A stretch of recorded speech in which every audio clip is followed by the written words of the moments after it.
Hey you guys, and welcome back to the Franklin Foundation's YouTube channel. My name is Katie Mae Franklin if you are new, and I'm so glad you found your way here today. So if you did not tune into part 1, I'm doing a Q&A or the mom tag. I've already done the first 10 questions in another video that I will link at the end, and this is part 2, so questions 11 through 20 that I'm going to finish out for you guys today. And I'm going to go ahead and get started because the last video was a bit lengthy, and let's just try to keep it a little bit shorter today. And also my kids are waking up from a nap, so let's hurry up and get this done before it gets too chaotic. Question number 11, what was the most exciting milestone? For me, it was probably whenever I started to teach my children little things like the colors and numbers and stuff, and they actually started to retain that information. To see that happen was really cool. To just watch their memories start working, that was probably one of the most exciting things for me, especially because I plan to homeschool, and I'm like, wow, they have the ability to learn. This is awesome. Y'all probably thinking I'm a loser, but I'll be honest, that's what it was. Question number 12. What was the worst thing your child has ever done? Destroying their room. That was a hard thing to cope with. If y'all did not watch that video, I'll link that video where I ran about my savage toddlers at the end as well, because it was rough. That's rough. Question number 13. What habit do you wish your child didn't have? I wish they were potty trained, so I wish they wouldn't peeing on themselves. That'd be really nice. Just completely have to skip this phase because it sucks, especially training 2 boys at once. It's awful. So yeah, that would be my answer for that. Question number 14. What habit of theirs makes you most proud? Believe it or not, as wild as they are and just, make me want to pull my hair out, most of the time, my boys are actually very polite and they say thank you and yes, mom, okay, mom, and it's just the sweetest dadgum thing ever. I could just squeeze their faces off. I love it so much. Question number 15. Do you share any physical or personality traits with your child? Okay, so Benjamin, when he was born, I felt like he looked just like me. But now he's getting to look more like his father. Don't they all? The boys, everybody says Braxton looks like me and Braden looks like his dad, but I feel like Braden looks like me and Braxton looks like his dad. That's my personal opinion. But as far as their personalities, Braxton's very emotional like me, and Braden's just got my tooth, man. I can't help it, but all their meanness comes from their dad. Number 16, where would you like to see your child be in 10 years? I would like to see all of my children saved and living for the Lord and baptized and fully aware of what they're doing and who they're serving in life. I believe at 10 and 13, that's very possible, and that's my goal. Question number 17. What is something that having a child has taught you? Oh my.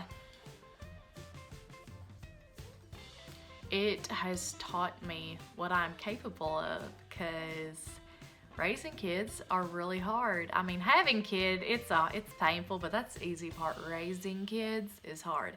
And it's just taught me all the gifts that God's stowed down, way down deep inside me, and brought them out, that I'm able to teach and comfort and nurture these children, these boys, and grow them into men, and just all that, and that's something really nice. Question number 18. Did you imagine that you'd be a mom at the age you became a mom? Heck no! I did not expect myself to be a mother at 18. My plans for myself was to go off to college and become an ag teacher, if you'd asked me in high school. But God's plans are far better than ours. Not saying there's anything wrong with going to college or being a teacher. Those are awesome things. But I believe, I came to a point, and I may talk about this one day, but I won't today, but the whole of my testimony, I got to a point where I was just done with all the normal thoughts of a teenage girl, and I said, forget this crap. I'm going to the Lord because he seems to have it all together, and I'm just going to focus on me. And I don't mean that in like a selfish way, like me. I wasn't worried about, you know, boys, this and that, everything that a teenage girl is worried about. I worried about myself. And then a couple months later, I meet my husband. Well, re-met him because we went to middle school together, then he kind of disappeared. But anyways, and then boom, I'm married, and boom, I'm having kids, and boom, everything's just beautiful and working out in his timing. What, could I have done it myself or anything like that? No. But looking at it now, 5 years down the road, it is a beautiful story. And it's just evidence of what God can do when you take a situation, you just give it to him and let him work it for your good. So I'm just saying, if there's any young girls out there saying you're just like boy crazy, this or that, and you just don't know what you're doing, you know, just stop. Seriously, just stop. Worry about yourself, worry about the Lord, get that relationship right, and he will let everything work out perfect in his timing.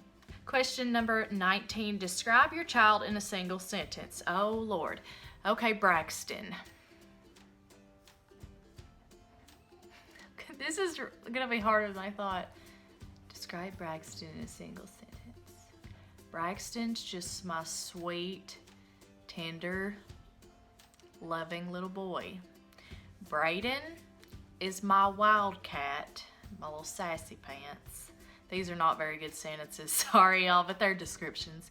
And Benji is just my happy-go-lucky chunky monkey, and I love him. I love them all. They're so different, but they're just all little completions to our little family. Last question, number 20. How have you changed as a person since becoming a mom? Becoming a mom has taught me to be selfless and to put others' needs before my own, to be a servant, which if you read the Bible, God calls us to be servants, and being a mother will do just that for you, to just put everybody else's needs before your own, but in the way it exalts you and it just makes you feel good, because I mean, Jesus washed his disciples' feet. I'm washing my babes and feeding them every day. Literally, I'm like the live-in nanny, but I'm not. I'm their mother because I'm teaching them, doing this, doing that, and I absolutely love it. And that's one lesson, or one way I've changed as a person. It's not all about me anymore. It's about these babies and what I can do to raise them up to be right in this world. Wow, we actually got this video done quite a bit quicker than the first one. I got a little chatty there, sorry guys. But that's all for the mom tag or mom Q&A. If you want to do these questions as well, I will leave them linked down below along with the first 10 questions in case you missed that out. Go and watch that video. Comment down below, did you relate to any of my answers? If you want to answer them yourself, we can have a little conversation down below. Give this video a thumbs up if you've enjoyed it, subscribe if you haven't already, and click that bell so you don't miss any upcoming videos. Thank you guys so much for taking the time to watch today's video, and I will see you all on the next one. Bye.